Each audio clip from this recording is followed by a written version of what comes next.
नमस्कार, मैं Nisar Ansari, voice of Maharashtra news के साथ में। और आज हम मुमरा के दोस्ती पैलेस के अंदर मौजूद हैं और जिस तरीके से मुमरा के दोस्ती पैलेस के पीछे जिस तरीके से एवी के कंपाउंड की तोड़क कार्रवाई हुई है उसको सारी दुनिया ने देखा, लेकिन दुनिया ने यह भी देखा उसके अंदर कि दो लोग घर बचाने के लिए गरीबों के साथ खड़े हुए थे, जिसके अंदर एक अनवर कच्छी जो एकनाथ शिंदे जी की शिवसेना है उसके ये थाना जिला के नेता है, और इनके साथ में एक पत्रकार महोदय भी थे। उसी को लेकर के कुछ सवाल जो है हम अनवर कच्छी जी से करेंगे। अनवर कच्छी जी, वॉइस ऑफ महाराष्ट्र में आपका स्वागत है।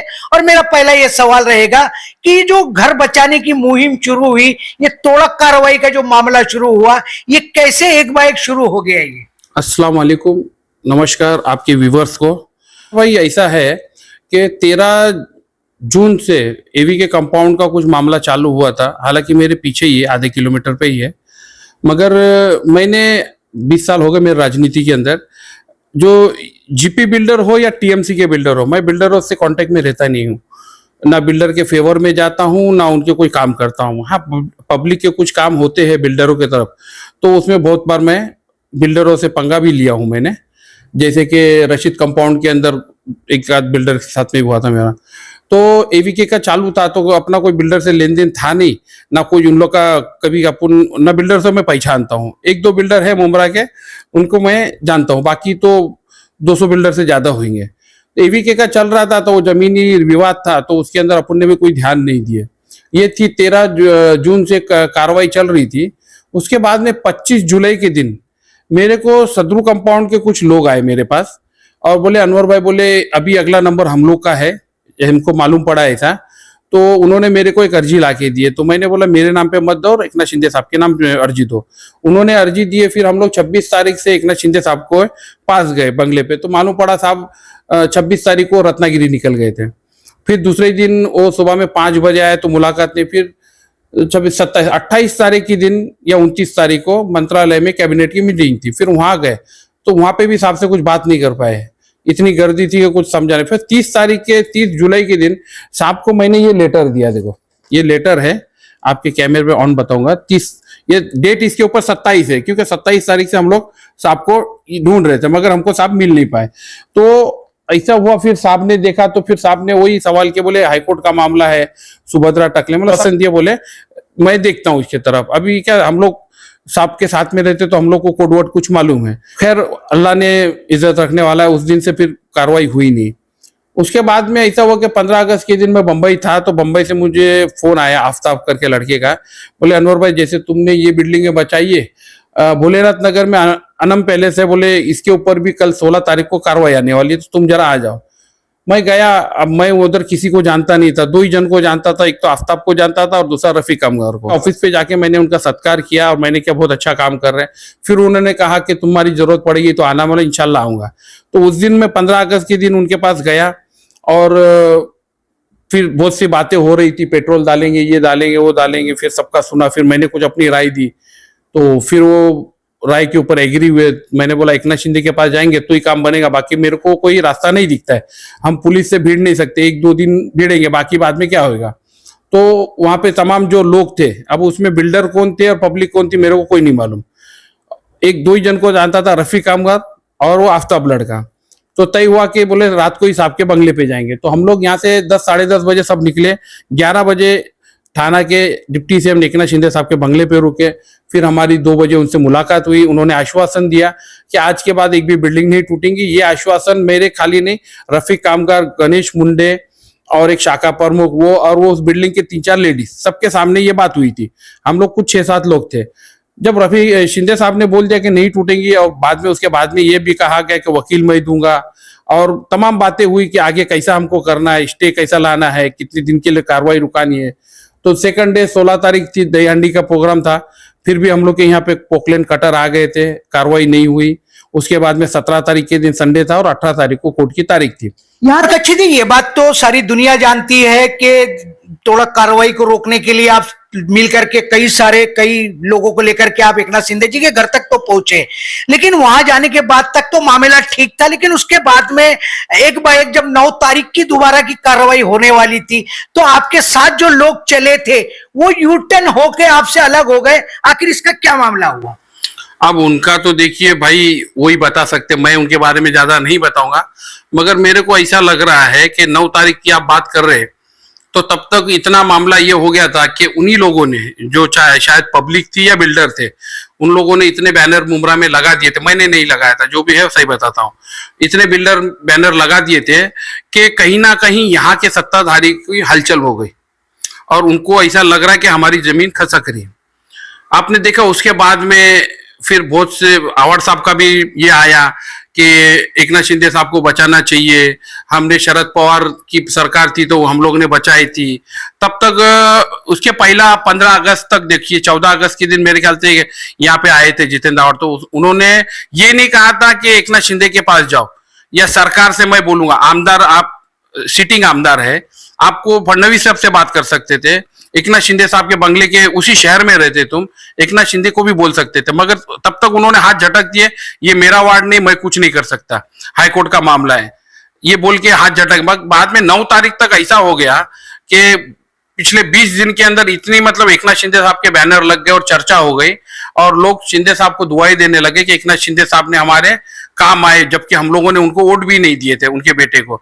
तो ये जब चर्चा होने लगी तो कहीं ना कहीं मेरे को ऐसा लगता है विरोधियों में हलचल मच गई और कहीं ना कहीं इस साजिश के पीछे रफीक कामगार को और मेरे को जुदा करने के अंदर मेरे को ऐसा लगता है कि कहीं ना कहीं जिसका चेहरा बार बार सामने आ रहा है, कहीं मोर्चा निकालने की बात कर रहे हैं, कहीं कुछ करने की बात कर रहे हैं, तो मेरे को इसके अंदर उसकी साजिश की बू आ रही है और कहीं ना कहीं उनका पीछे से, जैसा कि अभी मैंने सुना कि रफीक कामगार को गोली मारने के किसी ने फोन पे धमकी, तो मैं वाकई पुलिस को बोलूंगा इसकी जांच होनी चाहिए कि इसके अंदर कोई पार्टी का आदमी तो ये नहीं है, क्योंकि मुझे भी, मैंने वो लेटर निकाल जा रहा है, मैंने एसीपी को 20-22 तारीख को मेरे को वाया डायरेक्ट नहीं आया, वाया एवीके के कुछ बिल्डर है और दूसरे बिल्डर है, इन लोगों की मीटिंग जब रात में होती है तो इन लोगों ने ये कहा है कि अनवर को हम लोग देख लेंगे। मैं तो किसी के ऊपर क्लेम नहीं करता और मेरे को क्या करने का है, मैं ना धरने पे बैठूंगा ना कुछ नहीं, मेरा कार्यक्रम पीछे से मैं फिट कर दूंगा। एसीपी सीपी साहब को लेटर दिया है, शिंदे साहब को लेटर दिया है, इनका क्या कार्यक्रम करना है ना, ये बिल्डर कौन सा मेरे को देख लेंगे और क्या करेंगे, ऑन कैमरा तुमको बोलता हूं, आप देख लेना और मैं देख लूंगा तुम लोग को क्या करने का है वो। और तो मैं यही बोलता कि रफीक कामगार को हो सकता है धमकी आई हुई, इसमें कोई दो राय नहीं है, मगर ये धमकी देने वाला कौन है, इसकी जांच होनी चाहिए पुलिस के। ये इसके अंदर ऐसा नहीं कि रफीक कामगार और मेरे में नाइतफाकी बढ़ाने के लिए वो हो रहा है।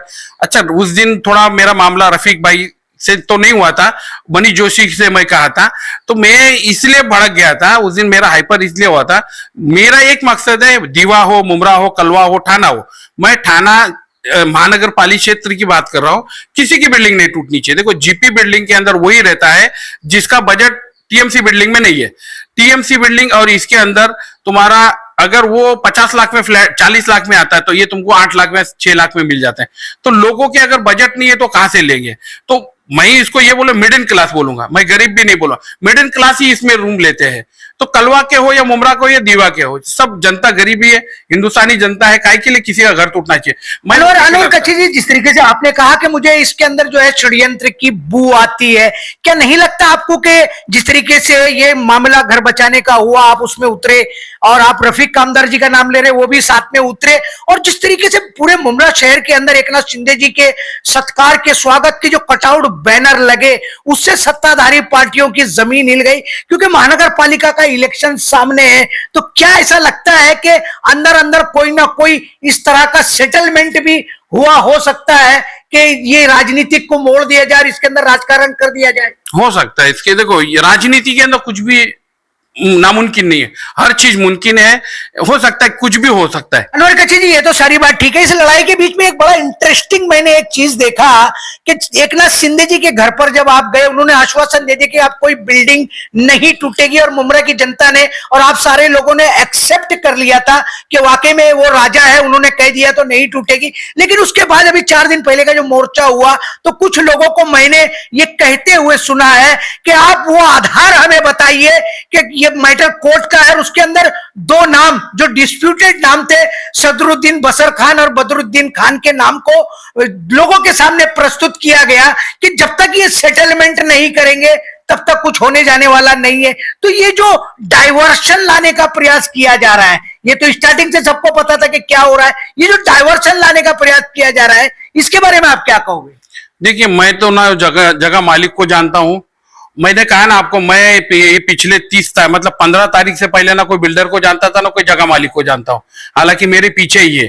तो मैं ना ये सदरुद्दीन को जानता हूं, ना बदरुद्दीन को, ये नहीं जानता हूं। क्या जगह का मामला वो भी नहीं मालूम मेरे को। वो तो उसके बाद में मुझे मालूम पड़ा कहीं गोली चली थी, किसी ने किसी के ऊपर फायरिंग की थी। खैर, मुझे वो डिप में जाना नहीं। मेरा मकसद एक ही है कि सिल विभाग और मुमरा विभाग के अंदर जितनी बिल्डिंग है में पब्लिक रह रही है, मेरे वर्ल्ड को याद रखना, नहीं तो फिर बाद में पब्लिक बोलती है। जो बिल्डिंग बन रही है उसको मैं नहीं रुकाऊंगा, मगर जो बिल्डिंग के अंदर पब्लिक रहती है उनको उतार के, साहब ने, एकनाथ शिंदे साहब ने कहा है, उनको उतार के हम लोग तोड़ने नहीं देंगे, और ये हमारा स्टैंड है। बाकी जो बिल्डिंग अनकंप्लीट है वो बिल्डिंग को हम नहीं बचाएंगे, वो टूटे या कुछ भी, हमको उससे कोई मतलब नहीं है। अच्छा, जगह के मामले क्या है, किसके क्या मामले, वो कोर्ट और वो जाने। अगर कोर्ट का मैटर भी है तो महानगर पालिका का काम है, वो जितने लोग रहते हैं उनको पहला रूम तुम शिफ्ट करो, उसके बाद में वो जगह को मैदान बना दो, हमको कोई मतलब नहीं। जगह वाला जगह ले लेगा, वो बिल्डर वो जगह वाला देखे, हमको उससे कोई मतलब नहीं है। मगर अगर पब्लिक का नुकसान होता है तो उसका पूरी जिम्मेदारी महानगर पालिका की। और आपके चैनल से मैं और एक सवाल करना चाहता हूं, वो महानगर पालिका के अधिकारियों से, कि सुबह में कार्रवाई आने वाली है, ये रात में कौन फोन करके बताता है 10 बजे कि भाई यहां कौन से पत्रकार को तुम फोन करके बताते हो, और कौन सा वो अधिकारी है? इसके लिए भी मैं अभी कुछ दिनों के अंदर महानगर एकनाथ शिंदे साहब के साथ में वो अधिकारियों को भी बिठाऊंगा कि वो कौन अधिकारी है, क्या वो उन लोग खबर देने का भी उनको क्या पैसा मिलता है क्या, कि सुबह में ये बिल्डिंग के पास आने वाली तो पब्लिक को वहां तुम लोग हैरान करने के लिए जमा कर देते हैं। तो इसके पीछे कौन सी राजनीति है? क्या तुम्हारे भी मकसद वही है क्या, बिल्डर से पैसे निकालने के? हाँ, लोगों को भड़का के, लोगों को जमा करके, और इसके अंदर अगर कुछ कांड हो जाता है, कोई मर जाता है या कुछ एचएम हो जाता है, तो उसका जिम्मेदार कौन? उठाने महानगर पालिका के अधिकारी रहेंगे। तुम्हारा ये तमाशा बंद करो, नहीं तो एकनाथ शिंदे साहब के सामने खड़ा करूंगा कि ये रात को फोन करके 10 बजे फोन बराबर मैसेज आता है कि कल ये बिल्डिंग को, मैं वो ग्रुप में हूं, मेरे को सब मालूम पड़ता है कि ये बिल्डिंग की कार्रवाई। तो इन लोग को कौन बताता है? तुम्हारे में से महानगर पालिका का कौन अधिकारी बताता होगा ना? कैसे मालूम पड़ता है बिल्डिंग की कार्रवाई आने वाली है? तो ये जो भाई ना तुम्हारी बिल्डर की और जो खबर देने वाले की, ऑफिसर की, ये जो साठगांठ ये बंद करो। और अभी जो है ना, आगे बिल्डिंग बनने भी मत दो। मुझे मालूम है दीवा के अंदर कौन से कितने बिल्डिंग का काम चालू है।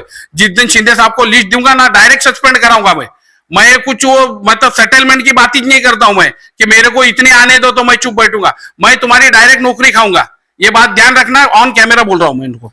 चलिए, जिस तरीके से अनवर कच्छी जी ने जो बात की है, कहीं ना कहीं घर बचाने के नाम पर जो मुहिम शुरू की गई थी, मैटर कोर्ट का था, कोर्ट के आदेश के अनुसार जो है डिपार्टमेंट कार्रवाई कर रहा था, लेकिन उसके बीच में जो है जब घर बचाने की मुहिम शुरू हुई तो कहीं ना कहीं इसके अंदर भी राजनीति हावी हो गई, और राजनीति अपना वर्चस्व कायम करने के लिए लोगों के डाइवर्शन की बात की कि लोग एक साथ चल रहे थे घर बचाने के लिए, लेकिन राजनीति का नफा और नुकसान देखते हुए लोगों को वहीं से टर्न आउट करना शुरू कर दिया गया है। आने वाले दिनों के अंदर क्या मुमरा शहर के अंदर ये राजनीति खेल इसी तरीके से चलता रहेगा? क्या लोग हमेशा अपने घर बचाने के लिए लोगों पर विश्वास करके सड़कों पर उतरते रहेंगे, या ये जो मामला है इस पर फुल स्टॉप लगेगा? कौन लगाएगा, सरकार, एकनाथ शिंदे जी या जितेंद्र आव्हाड जी? वो तो मैं नहीं कह सकता हूं, लेकिन जो भी लगाएगा जनता उसके साथ खड़ी रहेगी। आने वाले दिनों में मुमरा शहर की तस्वीर क्या होगी उस पर भी हम चर्चा करते रहेंगे। अनवर कच्छी जी, इस विषय को लेकर के आपने वॉइस ऑफ महाराष्ट्र से चर्चा की, उसके लिए थैंक्स और धन्यवाद।